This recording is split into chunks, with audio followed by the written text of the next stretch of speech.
Review codes provided by the developers.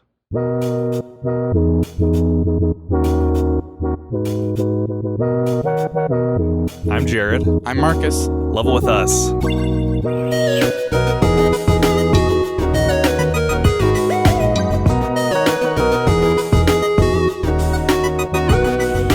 Hey, welcome to the show where we have a cozy video game discussion every week.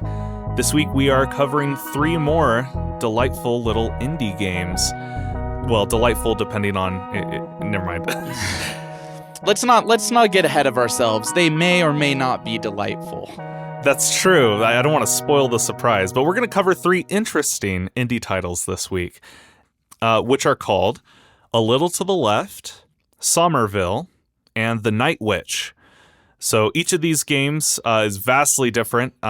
They are all completely different genres, so I'm kind of excited to dig in. We're going to talk about some things we liked, some things we didn't like, and let's get started with A Little to the Left. This is a game that came out on Steam this week. It might be on other platforms too. This is kind of an ASMR game in some ways, in that it's all about sorting things. It's about moving objects, correcting skewed picture frames, lining up books in different orders to sort it.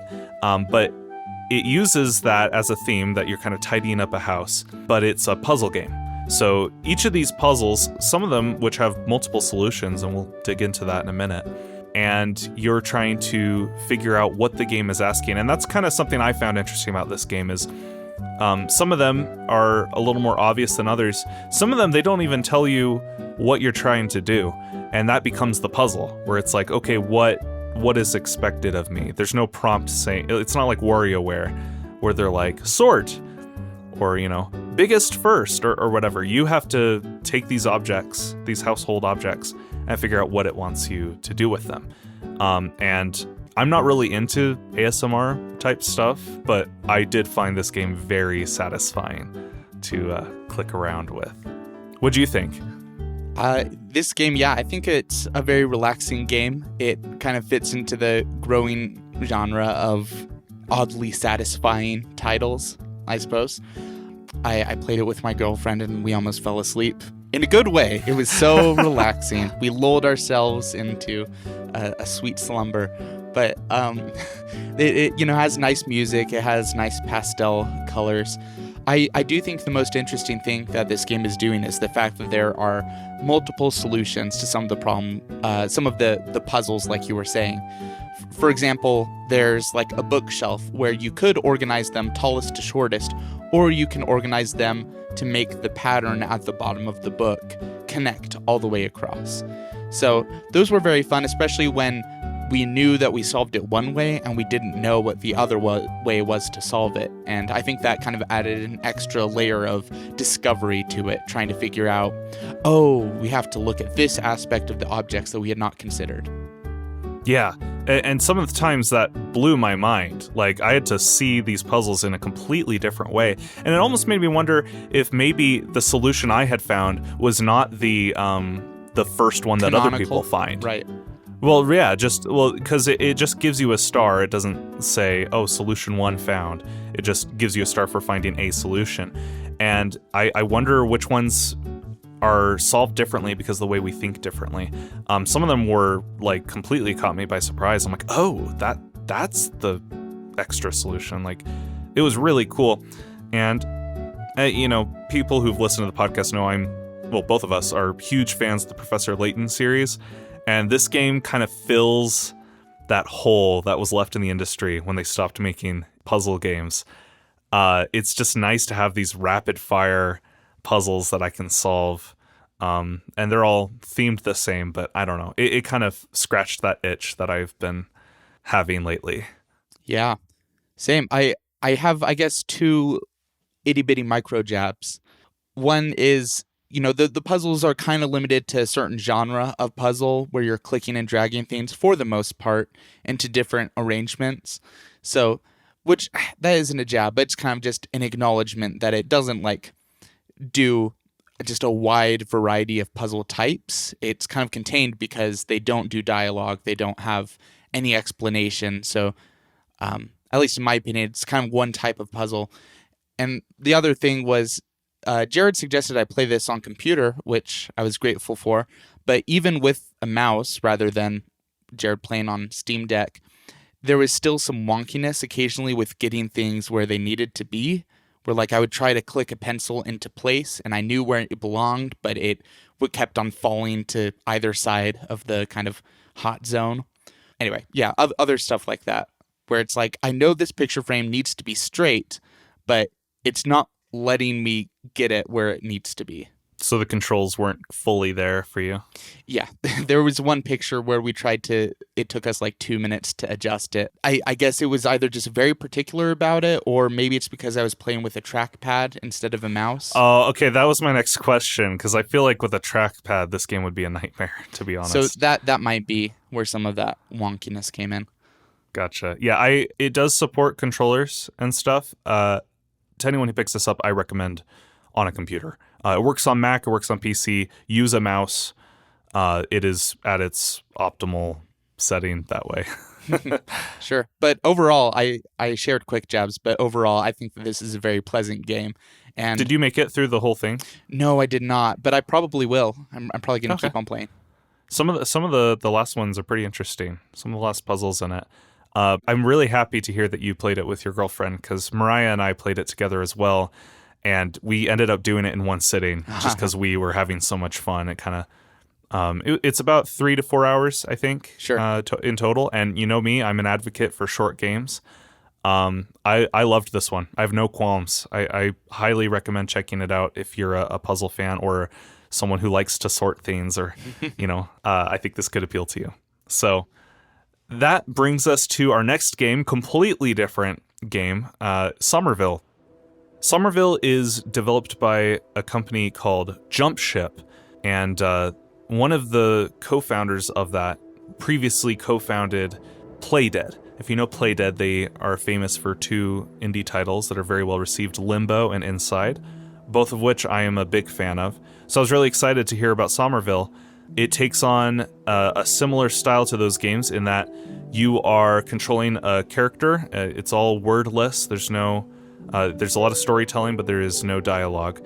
And in this game, you play as a father who is with his family when aliens start invading the Earth.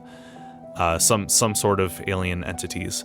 And so you get separated from your family and you're looking for them. And then some other stuff unfolds, which I won't spoil here.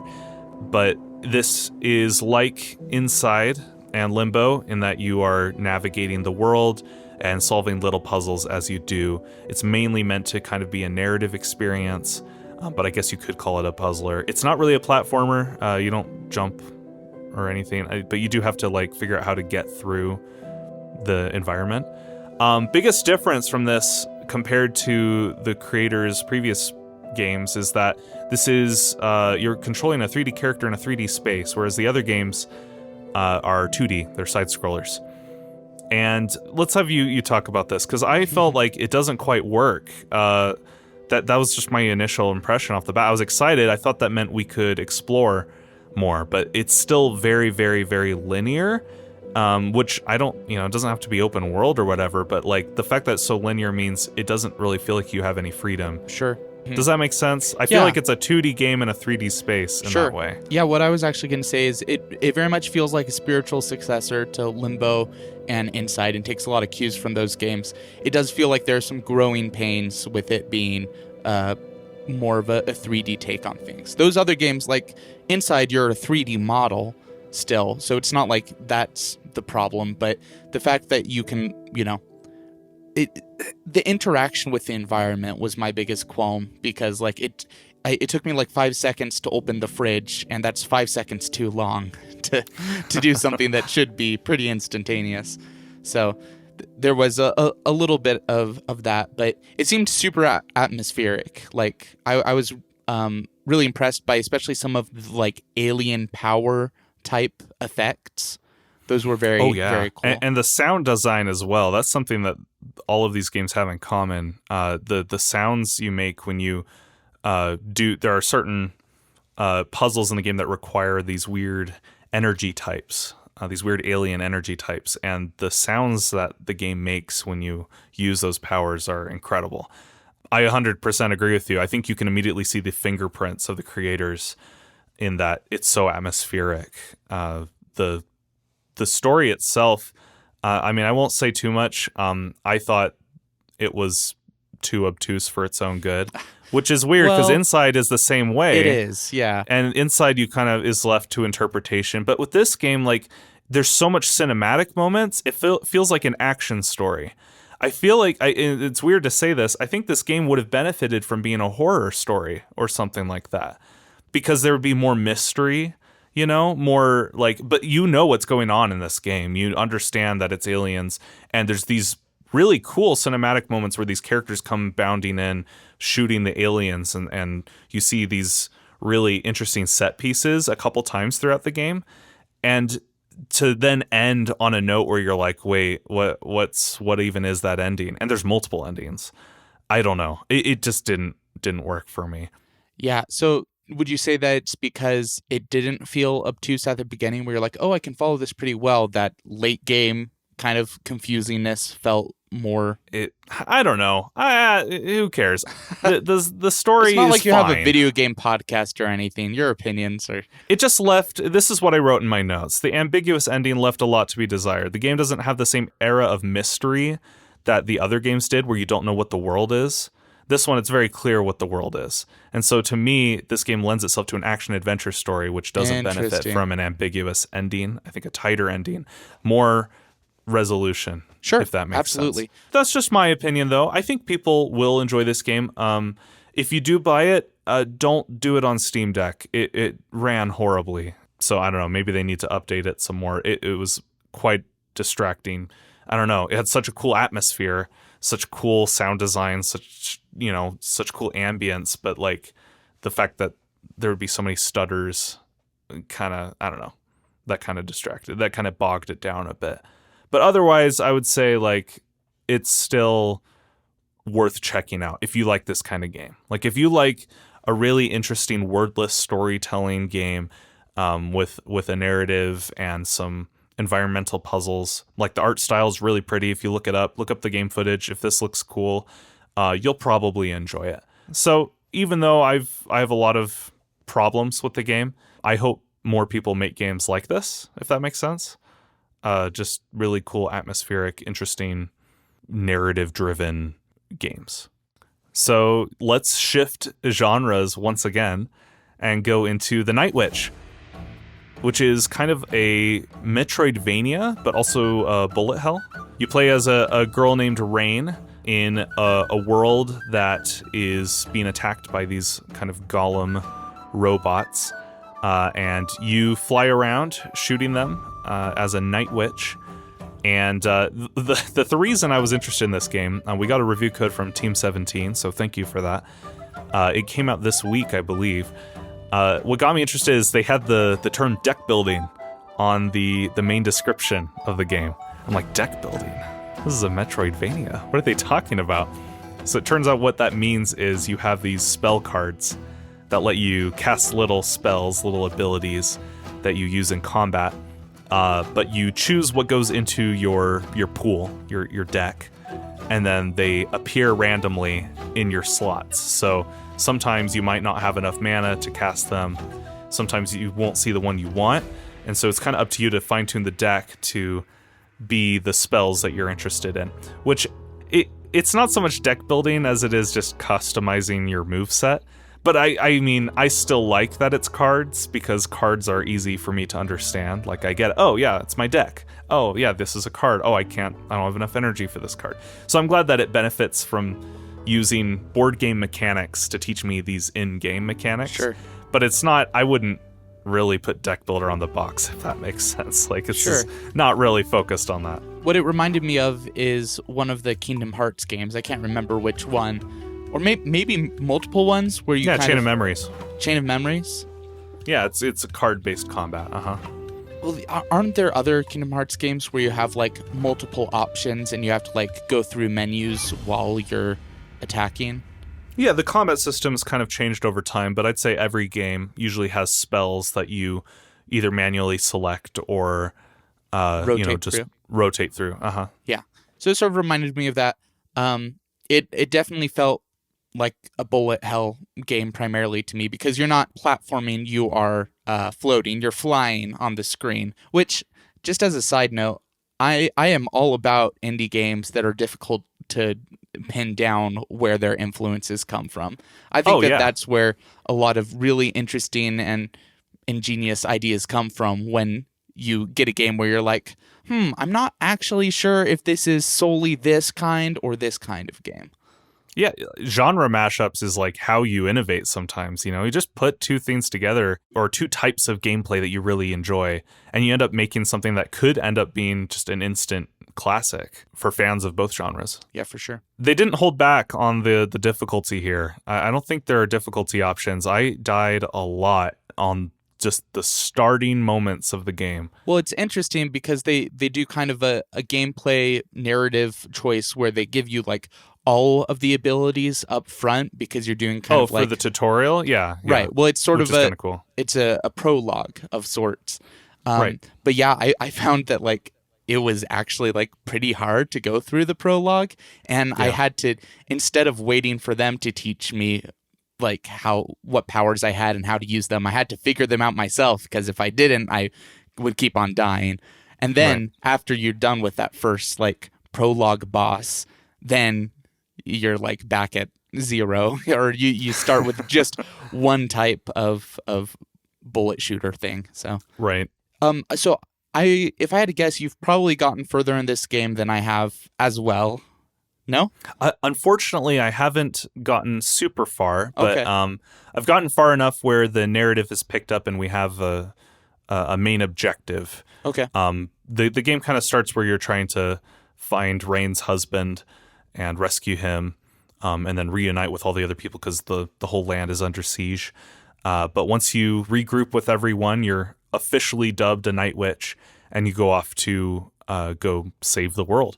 So I'm actually not super far in the game, but I've played enough that I feel good about talking about it, and I think it's great. It's a little too hard for me. Twin stick shooters are not something I play very often, so it's kind of hard. But one thing I did appreciate, and I even call this a star piece, is that you can hit the attack button and it'll auto target an enemy, or you can use the stick to aim, and if you aim, you deal more damage. And I think that's a great compromise, because then it's like, oh, okay, I can just hold down on the button and it'll auto target, and I can just focus on avoiding all the attacks because there's so much going on. Or if I aim, I get a bonus. So it's like, for the more skilled you get, the more it rewards you. Right.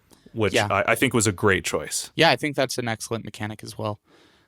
Touching back on the story, I was curious. So in the beginning, it's very overtly talking about climate change, and essentially you're dropped into a world where big bad businessman has depleted the resources of the planet, and it is doing awful, terrible things.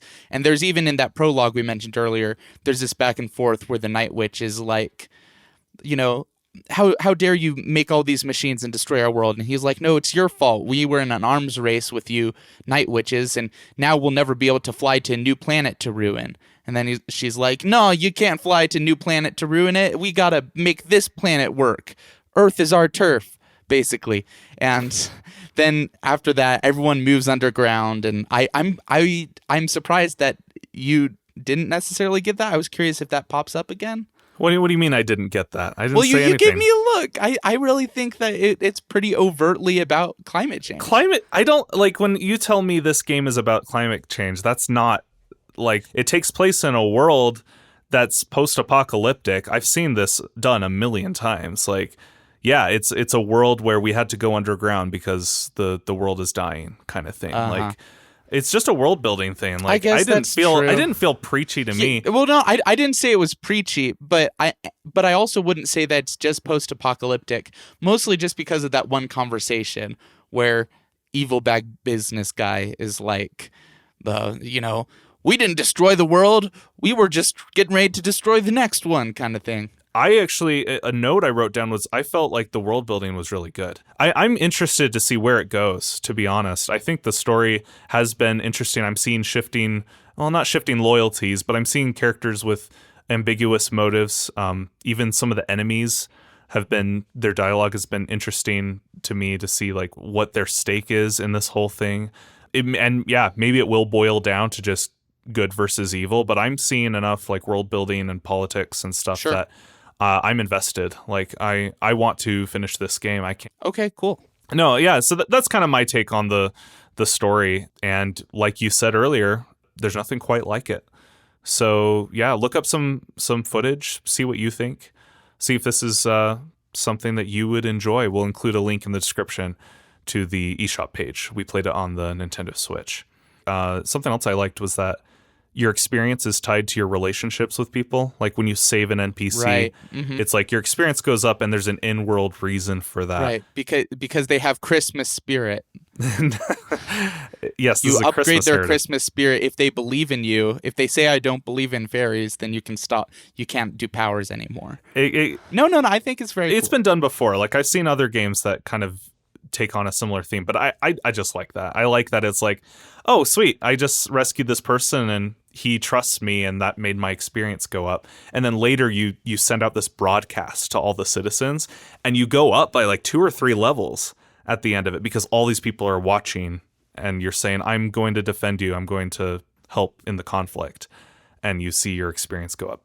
That's just a cool little world building thing. I don't know. Right. Well, yeah, I love gameplay mechanics mixing with story mechanics. I also think of Griftlands and its relationship morality system. Yeah. But yeah, those are 3 indie titles that we got to play recently. Thank you all for listening. Just to give you a preview of what's coming up, there are a few games we're going to cover on the show that we have in the works. One of them is Soccer Story and Sports Story. Those are 2 sports RPGs that came out recently. Soccer Story came out recently. Sports Story will be coming out soon. So we're going to be talking about those on the show. We're also going to be talking about Ooblets, which is a cozy little game on the eShop. We're going to bring in a special guest for that. You can also look forward to our top 5 games of the year, and we'll hopefully get that out by the end of December. And more to come after that as well. So thank you all for listening. And until next time, I'm Jared. I'm Marcus. And we'll level with you then.